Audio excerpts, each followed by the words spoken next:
Assalamualaikum warahmatullahi wabarakatuh. Waalaikumsalam warahmatullahi Waalaikumsalam wabarakatuh. warahmatullahi wabarakatuh. Ya, selamat siang semuanya.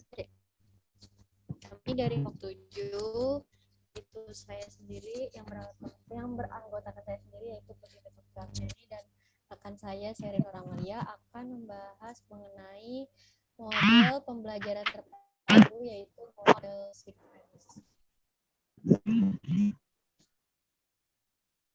Yang akan dibahas pada presentasi hari ini yaitu mengenai pembelajaran terpadu, pengertian model sequence, ciri-ciri model sequence, dan kekurangan model sequence, dan penerapan model sequence. Maaf, teman-teman jalan nggak ya PPT-nya? Belum. Sebentar ya. Ya udah. Ya, jadi yang akan dibahas pada hari ini yaitu mengenai pembelajaran terpadu, pengertian model sequence, ciri-ciri model sequence, kelebihan dan kekurangan model sequence, serta model sequence. Ya, yang pertama ada pembelajaran terpadu. Menurut Hadi Subroto, pembelajaran terpadu adalah pembelajaran yang diawali dengan suatu pokok bahasan atau tema tertentu yang dikaitkan dengan pokok bahasan lain secara spontan atau direncanakan baik dalam satu bidang studi atau lebih, dan dengan beragam pengalaman belajar anak sehingga pembelajaran menjadi lebih bermakna. Selanjutnya, Trianto mengemukakan bahwa pembelajaran terpadu sebagai suatu konsep dapat dikatakan sebagai pendekatan belajar-mengajar yang melibatkan beberapa bidang studi untuk memberikan pengalaman bermakna kepada peserta didik. Boleh di next, Vito?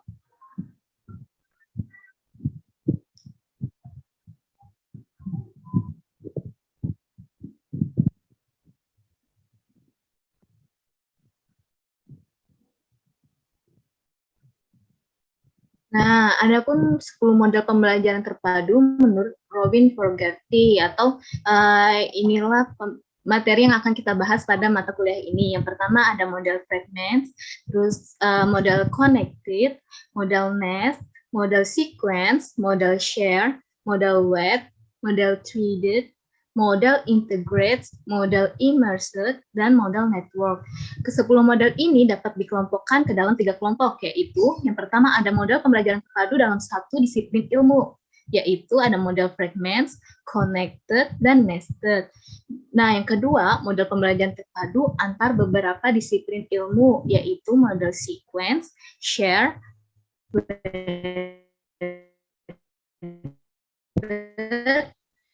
terpadu berdasarkan dalam dan antar pelajaran, yaitu ada model immersed dan network.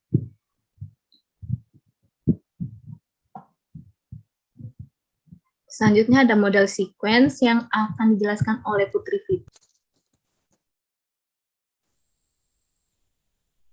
Menurut Fogarty, pembelajaran terpadu model urutan atau sequence adalah beberapa topik dari suatu mata pelajaran yang diorganisasikan kembali dan diurutkan agar dapat bertepatan atau serupa. Secara bahasa, sequence adalah rangkaian, urutan, atau tingkatan. Nah, ilustrasi model sequence ini diibaratkan dengan sebuah kacamata karena dari kacamata ini terdapat konten internal yang bervariasi, kemudian dibingkai oleh konsep yang berkaitan. Lensa menggambarkan dua materi pelajaran yang berbeda. Kedua lensa sejajar karena kedua materi pelajaran ini akan diajarkan secara paralel, di mana isi materi pelajaran tersebut telah diurutkan terlebih dahulu. Mata pelajaran yang terpisah ini dibingkai oleh konsep yang berkaitan yang menaungi topik atau mata pelajaran tersebut. Selanjutnya, dengan pembelajaran terpadu model urutan, Guru bidang studi dapat menyusun kembali urutan dari topik mereka sehingga kedua mata pelajaran itu dapat dipikirkan secara paralel, di mana urutan topik harus disusun terlebih dahulu. Topik pembelajaran yang ada dapat dipilih dan diurutkan mana yang harus didahulukan dari topik yang lainnya. Intinya salah satu topik membawa yang lainnya dan sebaliknya. Dengan dibuat suatu urutan yang saling bersinggungan antara satu pelajaran dengan mata pelajaran yang lain, siswa akan lebih mudah memahami terhadap apa yang disampaikan oleh guru. Nah, di sini John Adams menyatakan bahwa the textbook is not a moral contract that teachers are obliged to teach. Teachers are obliged to teach children. Artinya buku teks bukanlah kontrak moral yang wajib diajarkan oleh guru, tetapi guru berkewajiban untuk mengajar anak-anak. Maksud dari Adams ini yakni dalam menjalankan tugas mengajar, guru tidak harus terikat pada urutan materi dalam buku. Namun, guru dapat mengatur ulang urutan materi pelajaran yang akan diajarkan kepada anak-anak. Selanjutnya, kepada Sherin dipersilakan. Selanjutnya ada ciri-ciri model sequence.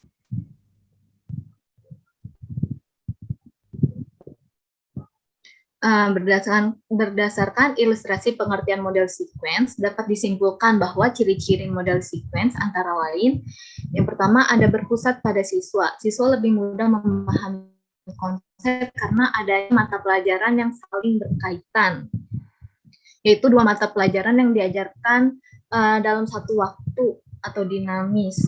Yang kedua, ada konsep dari berbagai bidang studi disajikan dalam satu proses pembelajaran. Ketiga, guru bidang studi melakukan kerjasama dengan partner untuk mengurutkan konsep-konsep yang sama yang akan diajarkan pada siswa. Pada model sequence ini, hanya dua guru bidang studi yang melakukan kerjasama untuk mengurutkan konsep-konsep yang sama pada masing-masing mata pelajarannya.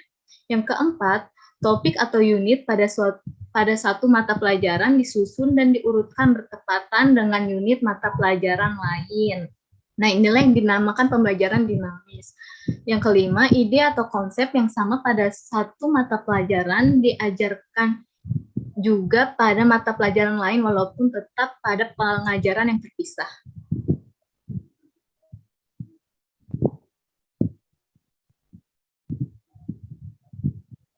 Selanjutnya akan dijelaskan oleh Vito.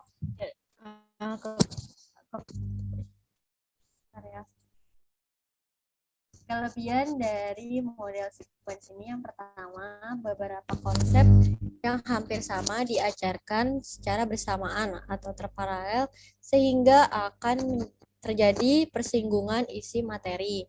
Yang kedua, guru dapat membuat prioritas kurikuler, tidak sekedar mengikuti urutan buku. Yang ketiga, membantu siswa mempermudah pemahaman terhadap materi yang disampaikan oleh guru. Yang keempat, menambah kreatif guru untuk menganalisis urutan suatu pokok bahasan. Yang kelima, mempererat hubungan antar guru mata pelajaran yang berbeda. Dan yang keenam, aktivitas pada satu pelajaran akan meningkatkan pelajaran yang lainnya. Kekurangan dari model sequence ini adalah diperlukan kompromi untuk membentuk model. Guru harus mengalah pada otonomi yang membuat urutan kurikulum, karena guru bermitra dengan yang lain. Artinya, guru tidak boleh menang sendiri atau mementingkan diri sendiri. Namun, guru harus banyak mengalah karena dalam penggunaan model ini melibatkan dua guru yang bermitra. Untuk urutan yang sesuai dengan kejadian-kejadian yang terakhir membutuhkan kerjasama yang berkelanjutan dan fleksibilitas yang tinggi dari semua orang yang area kontennya terlibat. Hal ini tidak semudah kedengarannya. Jika usaha pertama ini dalam menghubungkan dua area subjek berhasil, maka dua guru dapat mencoba mengurutkan lebih banyak unit untuk pengajaran paralel. Jadi kerjasama antar guru ini penting dalam model sequence karena misal ada dua muatan pembelajaran, misalkan IPA sama IPS. Nah, mereka nih terdapat materi yang saling berkaitan, akan tetapi jika salah satu guru itu mengajar lebih cepat daripada guru lainnya jadi kan mata pelajaran yang lainnya ini akan tertinggal sehingga tidak urutannya nanti tidak tidak logis gitu, tidak sistematis jadinya. Dan selanjutnya ada penerapan model sequence. Yang pertama itu guru harus bekerja sama dengan mitra, mulai dari membuat daftar isi kurikuler secara terpisah. Kemudian tim mencoba menyulap potongan-potongan konten yang terpisah menjadi cocok atau urutan beberapa hal bersinggungan. Yang ketiga, guru mencoba menyamakan konten yang berbeda untuk membuat lebih masuk akal bagi para siswa yang belajar kedua bidang disiplin ilmu tersebut. Dalam model ini, kedua disiplin ilmu tetap murni. Penekanan khusus masih dalam domain materi pelajaran, tetapi siswa mendapatkan manfaat dari konten yang terkait. Nah, untuk mengaplikasikan model sequence pada proses pembelajaran di sekolah, langkah-langkah pengembangan dapat dilakukan sebagai berikut. Yang pertama, menganalisis kurikulum. Yang kedua itu ada think back atau redesign.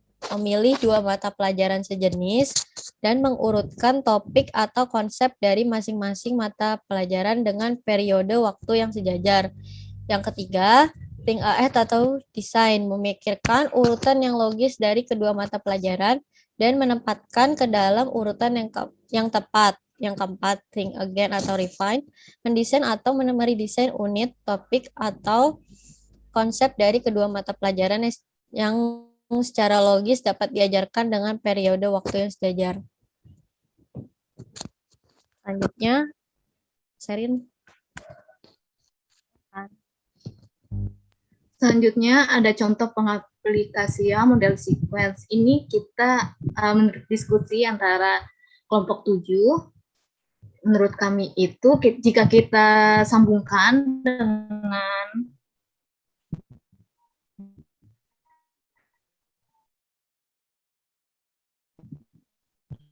langkah-langkah pengembangannya, yang pertama ada menganalisis isi kurikulum. Selanjutnya, yang kedua ada feedback. Itu dia memilih dua mata pelajaran. Pelajaran IPA dan IKA yang logika pelajaran yang menempatkan ke dalam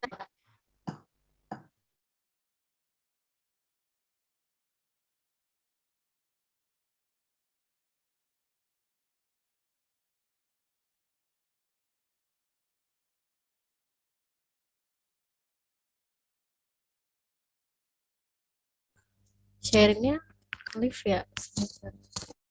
maaf ya, jaringan. Ulangi ya. Yang kedua kan think back. Kita memilih dua mata pelajaran. Di sini kami memilih IPA dan IPS. Selanjutnya ada think ahead atau desain, memikirkan urutan yang logis dari kedua mata pelajaran dan menempatkannya ke dalam urutan yang tepat. Di sini kita mengurutkan antar bab 1 sampai bab 16 IPA dan bab 1 sampai bab 16 juga IPS. Nah, kemudian kita melihat nih salah satu kecocokannya yaitu pada materi sumber daya alam. Pada IPA itu terletak paling bawah atau bab 16 sumber daya alamnya, sedangkan pada IPS pada bab 3 sumber daya alam dan kegiatan ekonomi setempat. Itu kita satukan karena sama-sama membahas tentang sumber daya alam. Selanjutnya, dan bab 16 dan bab 3 ini kita bisa apa ya? Ini kan yang tadinya bab 16 ada di paling akhir, sedangkan pada IPS sumber daya alam ada di awal. Ini kita bisa jadikan satu waktu atau pengajian paralel antara IPA dan IPS pada mata pelajaran pada materi sumber daya alam ini. Bisa di awal atau di akhir, itu keputusan dua guru tersebut. Apakah jelas suaranya? Maaf ya, ini internetnya. Boleh di next, Vito. Nah, setelah kita memilih dua pelajaran tersebut dan sudah kita olah, bab ini tepatnya di sini nih, bab ini atau mendesain desain atau meredesain unit, topik atau konsep dari kedua mata pelajaran yang secara logis dapat diajarkan dengan periode waktu yang sejajar. Pada mata pelajaran IPA itu dia membahas tentang pengertian, jenis, manfaat SDA dan pelestarian SDA. Sedangkan pada pelajaran IPS dia mempelajari tentang pengertiannya, jenis, peta persebaran, bentuk-bentuk kegiatan ekonomi, dan pengaruh sumber daya alam. Setelah kita think again, kita mendesain kembali topik-topik yang yang sama antara IPA dan IPS, yang sejajar, yang paralel. Di sini kita mendesain kembali IPA tetap seperti biasanya, yaitu pengertian, jenis, manfaat SDA, dan pelestarian sumber daya alam. Sedangkan pada pembelajaran IPS kita ubah, yaitu peta persebarannya kita taruh di akhir, jadinya pengertian, jenis, bentuk-bentuk ekonomi, pengaruh sumber daya alam terhadap kegiatan ekonomi, dan peta persebarannya. Kenapa seperti itu? Karena pada manfaat sumber daya alam yang dipelajari di IPA itu bisa disatukan kepada bentuk-bentuk kegiatan ekonomi. Misalnya pada manfaat sumber daya alam kan salah satunya itu memanfaatkan pertanian. Nah, itu kita sambungkan ke bentuk-bentuk kegiatan pembelajarannya dari mata pelajaran topik pada mata pelajarannya kita sejajarkan pula di pembelajaran intinya seperti apa, bagaimana yang tepat, apa langkah-langkah apa sih yang sesuai gitu. Jadi pembelajaran sequence ini pada intinya tidak berfokus kepada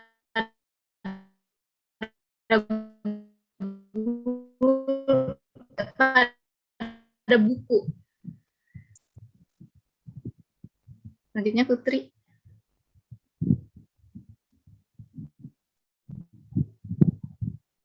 Sekian presentasi dari kelompok kami. Kepada kelompok nyaji dipersilakan.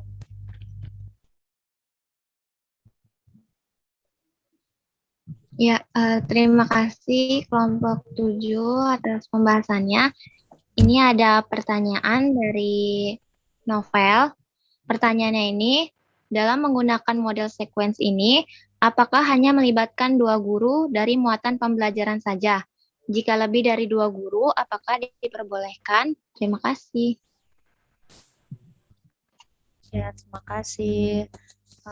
Izin bertanya, kalau di model sequence ini biasanya digunakan itu dua muatan pembelajaran saja, karena kalau misalkan 3 itu lebih susah kalau yang kami baca ya itu lebih susah karena makanya itu digunakan 2 muatan pelajaran saja. Tapi apabila memungkinkan mungkin bisa 3 muatan pelajaran.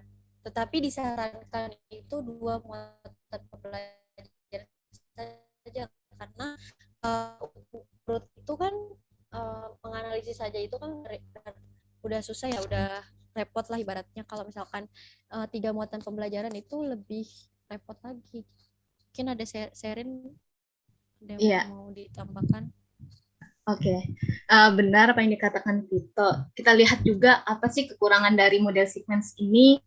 Salah satunya itu membutuhkan kerjasama yang lebih antar guru muatan pelajarannya. Karena model sequence itu kurang cocok gitu loh diterapkan pada sekolah dasar, lebih tepatnya pada SMP atau SMA. Soalnya itu guru masing-masing punya pembelajaran tersendiri apa yang ingin diajarkan kepada siswanya, apalagi peserta didik sekolah dasar yang butuh bimbingan banget kepada gurunya. Selanjutnya, benar juga kata Vito, untuk urutannya mengurutkan 2 mata pelajaran saja sudah bingung, masing-masing guru juga mungkin mempunyai ego tersendiri, itu juga dengan 3 guru yang membutuhkan ekstra kerjasama. Mungkin bisa saja jika guru tersebut benar-benar mendiskusikannya, menganalisis isi kurikulum, terus mendesain, meredesain, dan think again. Seperti itu, Novel. Ya, terima kasih Sherin dan Vito atas jawabannya.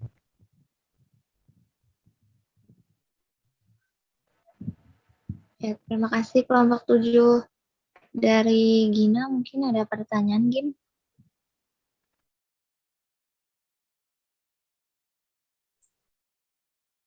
Ya, kelompok 7 boleh lihat slide soal langkah-langkahnya.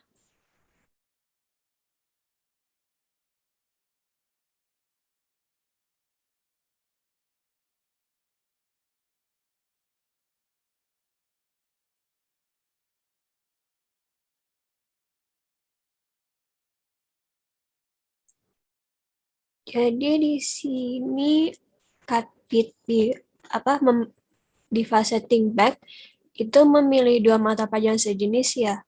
Sejenis itu maksudnya benar-benar hanya bisa yang ilmu ilmu sosial sama ilmu sosial. Mereka nggak bisa dihubung-hubungkan sama ilmu eksaknya IPA sama bukan IPA sih, matematika atau yang olahraga misalnya, begitu bisa nggak ya kira-kira?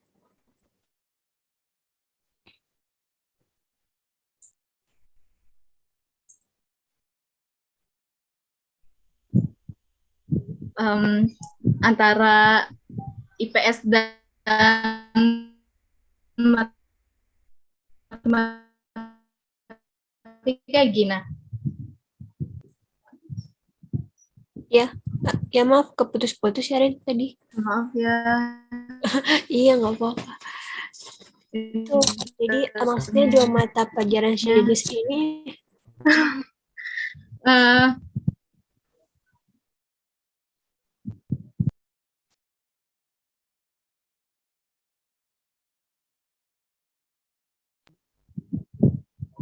menurut saya bisa saja dilakukan berbagai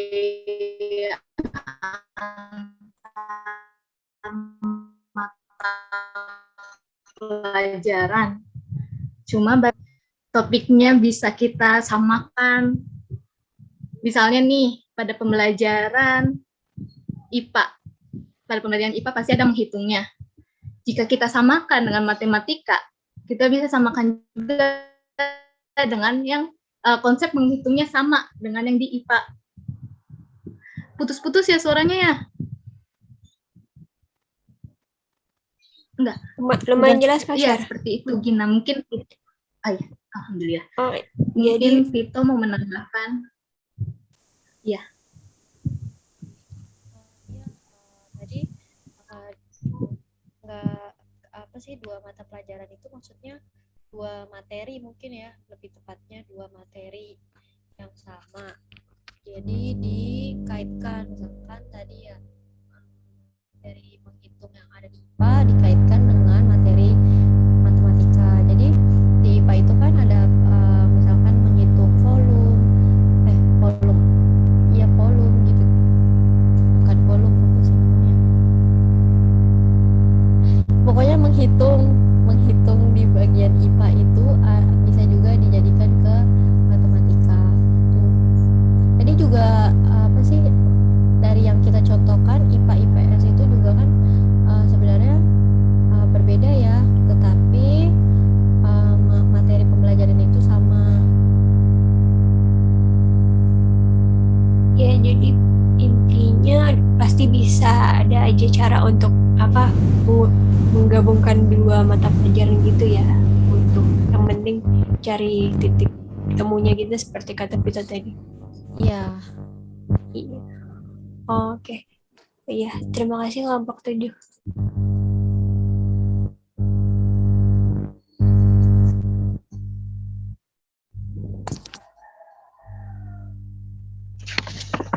Ya, izin bertanya lagi kelompok 7.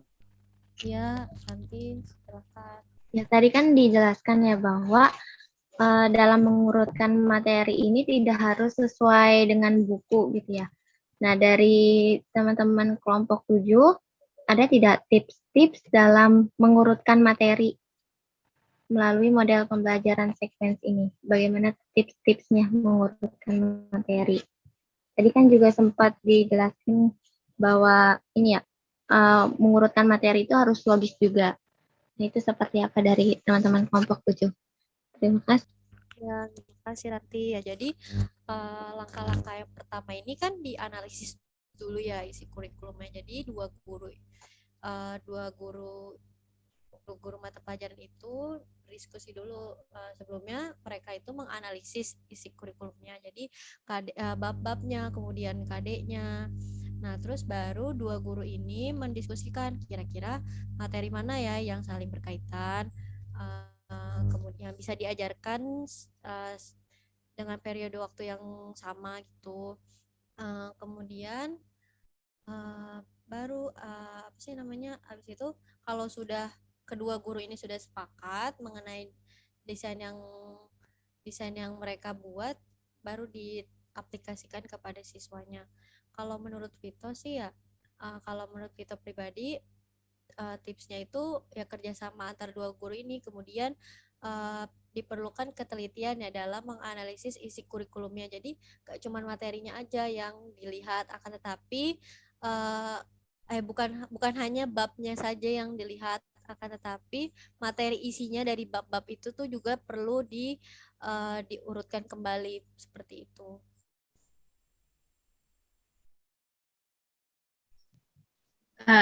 Sebagai contohnya ya Ranti, jika kita lihat tuh di yang contoh tadi sudah dijelaskan antara IPA dan IPS, di mana pada pembelajaran IPA sumber daya alamnya ada di akhir, sedangkan IPS ada di awal.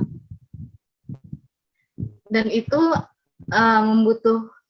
membutuhkan kerjasama antar guru itu agar materi SDA itu diajarkan dalam satu waktu atau pada hari yang bersamaan atau minggu yang sama, diajarkan satu waktu agar siswanya paham, oh sumber daya alam di IPA begini, sumber daya alam di IPS seperti ini, dan itu juga memudahkan siswa dalam mengerti tentang sumber daya alam. Karena jika misalnya di IPS itu di awal sumber daya alamnya, dia belajar lagi di IPA belum tentu siswa itu paham banget apa itu sumber daya alam yang habis dipelajarin di IPS, mungkin saja lupa. Jadi siswa mempelajari lagi dari awal. Jadi tuh antar guru harus benar-benar kerjasama memilih mata pelajaran memilih materi yang harus diurutkan, yang mana yang terlebih dahulu diurutkan, atau cocoknya oh ini di awal, oh ini di akhir saja, seperti itu Ranti. Oh iya, baru keingetan, izin menambahkan lagi. Tadi kan dari dua guru ya. Nah, kemudian itu mungkin komunikasinya juga ya dari antar dua guru ini kan. Karena kan misal nih kita sudah mengurutkan materinya, akan tetapi guru yang satu ini lebih cepat gitu mengajarnya. Lebih seharusnya dibahas belakangan, malah sudah duluan gitu dibanding guru yang satunya lagi. Jadi sehingga komunikasi dulu jadi komunikasi antar dua guru ini diperlukan juga supaya dalam mengajarkan materi ke siswanya itu sistematis. Seperti itu. Terima kasih. Oke, terima kasih kelompok 7.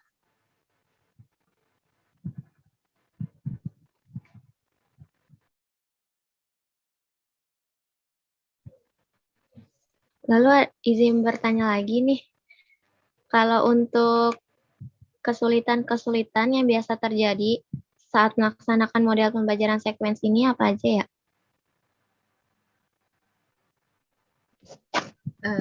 Izin menjawab ya Ranti, seperti yang tadi Vito bilang, kalau kesulitannya itu antar guru, kalau miskomunikasi, mungkin guru IPS itu sudah duluan, atau guru IPS atau guru IPA yang terlalu lama seperti seperti itu. Terus juga ego masing-masing antar guru.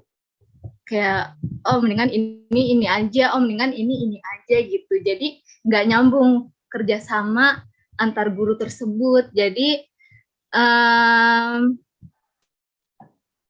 sebentar. Iya, jadi materi yang tadinya ingin disatukan jadi nggak efektif. Maaf, nanti boleh diulang nggak pertanyaannya tadi? Soalnya live itu jaringan. Ini Vito, biasanya kesulitan-kesulitan apa aja yang dirasain gitu saat melaksanakan model pembelajaran sequence ini? Ya, kalau dari Vito sendiri ya kemarin pas buat contoh ya buat pengaplikasian buat contoh penerapan itu dari itu sih analisis kurikulumnya. Kemudian kan sebelumnya kan dianalisis dulu ya, sudah nih didapatkan dari muatan pelajaran ini tuh materinya ini. Kemudian gabungkan dengan muatan pembelajaran yang lain. Jadi kan perlu kerjasama dengan guru yang lain juga ya. Nah, kemudian setelah kerjasama dengan guru yang lain, dipaparkan materinya masing-masing. Kemudian kan kalau sudah dapat babnya nih, kita sudah tahu nih, oh bab 16 tadi yang IPA contohnya, bab 16 sama bab 3 ini IPA sama IPS. Akan tapi kan nggak cuma babnya aja yang diurutkan, tetapi materi-materi dari isi bab itu juga diurutkan. Nah, menurut itu dari materi-materinya itu sih, karena kan kalau misalkan ada yang kelewat dikit pun itu jadi nggak sistematis gitu, jadi jadi bingung sendiri nanti siswanya seperti itu.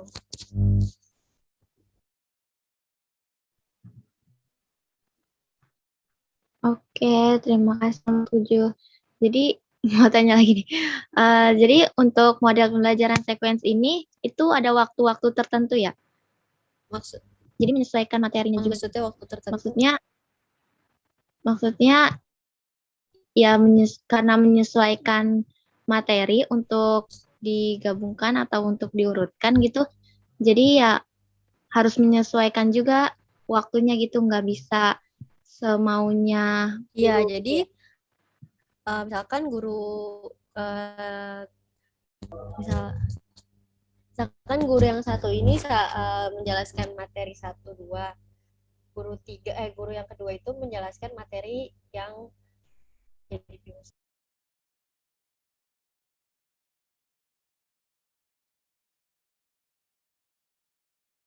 Kita share screen lagi ya sebentar.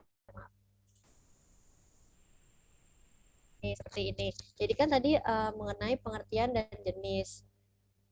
Kemudian dilanjutkan, jadi misalkan guru IPA sudah menjelaskan pengertian dan jenis. Dilanjutkan guru IPS menjelaskan sedikit mengenai pengertian dan jenis. Kemudian masuk ke bentuk-bentuk kegiatan ekonomi. Nah, guru IPS ini nggak bisa langsung habis sampai ke peta persebaran karena di materi IPA ini masih ada manfaat dan pelestarian. Nah, kalau misalkan guru IPS hari itu juga kelarin nih semua materi mengenai sumber daya alam. Nah, nanti materi IPA-nya ini malah berantakan gitu loh, nggak sistematis gitu. Jadi siswanya jadi bingung sendiri gitu. Karena nggak sistematis. Seperti itu. Izin menambahkan, ya benar apa yang dikatakan Ranti, kalau materi-materi ini harus diajarkan pada waktu yang bersamaan atau paralel. Dan juga seperti yang dijelaskan oleh Tito, di sini ada pengertian dan jenis. Mungkin waktunya bisa waktu yang bersamaan jika materinya sama. Kan nggak selalu materi IPA dan IPS itu sama materinya. Mungkin pada, bulan ini belajar tentang SDA, atau minggu ini SDA. Nah, gitu juga dengan guru yang satunya, SDA juga. Seperti itu, Ranti. Mungkin dalam urutan waktunya ya, Ranti. Kalau untuk materinya mungkin masing-masing guru bebas mau mengajarkan apa. Yang penting pada waktu yang bersamaan itu mereka mau pelajari tentang sumber daya alam. Oke, terima kasih kelompok 7. Mungkin dari Gina. ada pertanyaan lagi atau dari teman-teman yang ingin bertanya?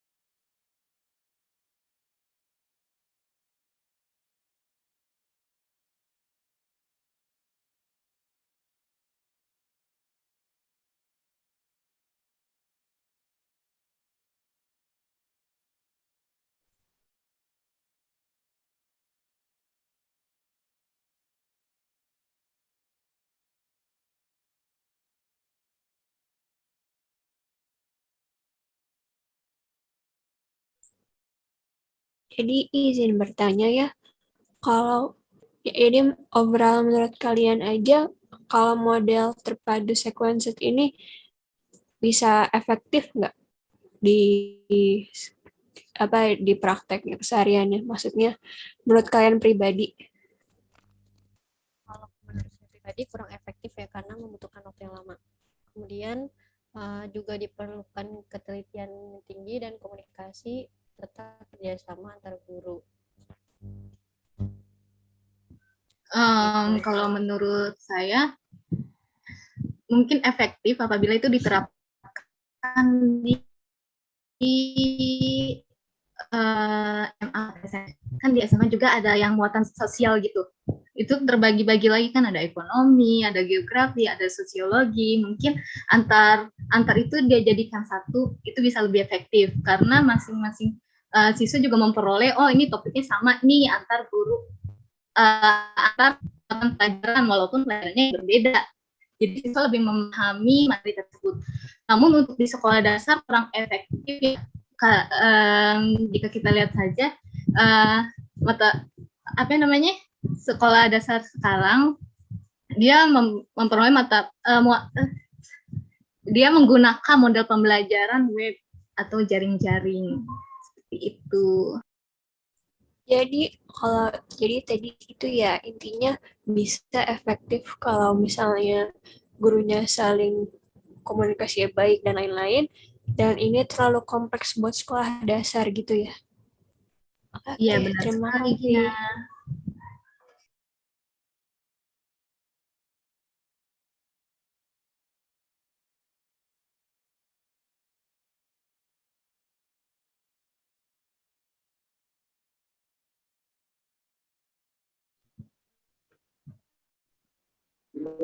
Oke, izin bertanya, kelompok 7 ini ada pertanyaan dari Luki.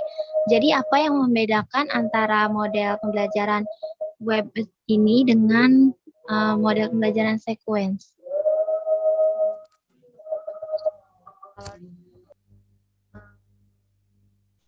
Model sequence ini bedanya dengan model Webet itu adalah kalau model sequence ini beda guru ya. Jadi kan kalau tadi Webet itu satu guru itu mengajarkan 3 muatan pembelajaran. Sedangkan di sequence ini itu beda guru. Tapi beda guru tetapi materinya yang diurutkan seperti itu. Kalau misalkan di web itu tadi kan satu guru tetapi materinya sudah diurutkan ya. Pokoknya intinya satu guru kalau di web, kalau di sequence tuh dua guru. Izin menambahkan, iya benar apa yang dikatakan Tito, kalau sequence itu membutuhkan 2 guru karena dia isinya tuh memperoleh kerjasama antar 2 guru. Sedangkan untuk yang Weber itu dia dalam satu guru pengajarannya kan dia juga mengurutkan materinya dimasukkan ke dalam tema satu topik. Sedangkan kalau sequence ini ada topik-topiknya tersendiri pada pelajaran-pelajaran tersebut. Seperti itu, Ranti dan Luki.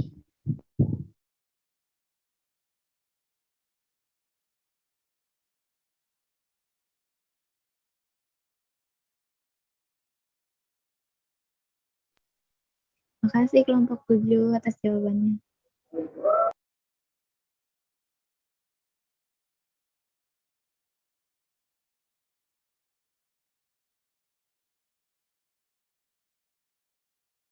Ini lagi azan, kita tunggu dulu kali ya teman-teman.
Oke.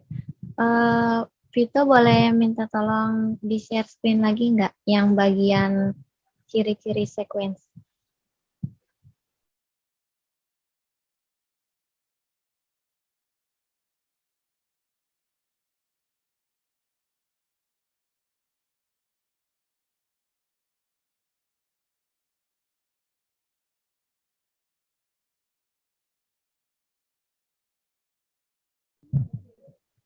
Nah, ini untuk poin keempat, topik atau unit pada satu mata pelajaran disusun diurutkan bertepatan dengan unit mata pelajaran lain.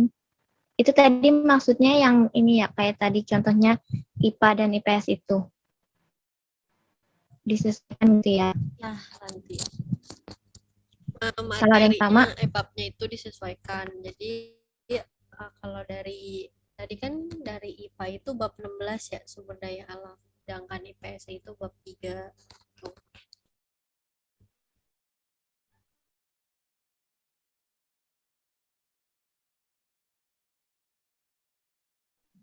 ini mau tanya lagi deh. Tadi mungkin udah dijelasin atau gimana ya. Tadi kan misalnya yang IPA itu kan bab 3. Terus IPS Ya. itu bab 16. Berarti kan IPA itu kemungkinan di semester pertama ya, kalau bab 3 itu kemungkinan. Lalu misalnya yang IPS ini di semester 2. Nah, itu bagaimana? Ya, kalau misalkan di sequence ini tuh nggak mandang urutan buku gitu loh. Jadi yang penting materinya itu sama. Jadi diajarkan berbarengan gitu. Iya, jadi nanti kalau gurunya menggunakan model sequence ini, guru tersebut kayak membuat kurikulum baru loh untuk dia mengajarkannya di kelas. Karena dia mengurutkan kembali materi-materinya.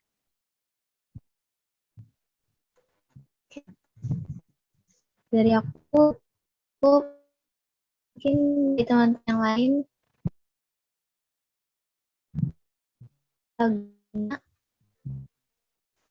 Ya dari aku sih juga udah cukup ya.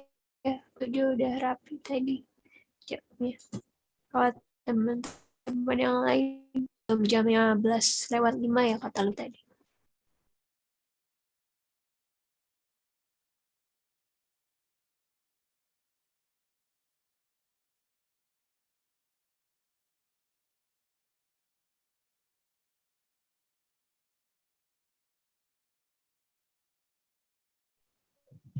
cukup sepertinya ya kelompok 7. Langsung ditutup aja ini. Oke atau gimana? Dibacakan dulu ya hasil notulennya. Oh iya. Jadi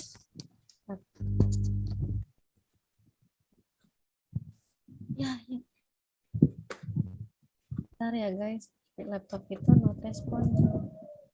Nah, sudah. Serin aja, Vito. Ya. Jadi model pembelajaran sequence ini adalah model pembelajaran yang mengurutkan dan mengorganisasikan kembali suatu mata pelajaran agar dapat bertepatan atau serupa. Nah, kemudian model pembelajaran sequence ini membutuhkan kerjasama yang erat antar dua guru. Juga dibutuhkan kreatif yang tinggi antar guru karena kan materinya itu diurutkan kembali. Sekian dari saya, mungkin dari Sherin ada tambahan.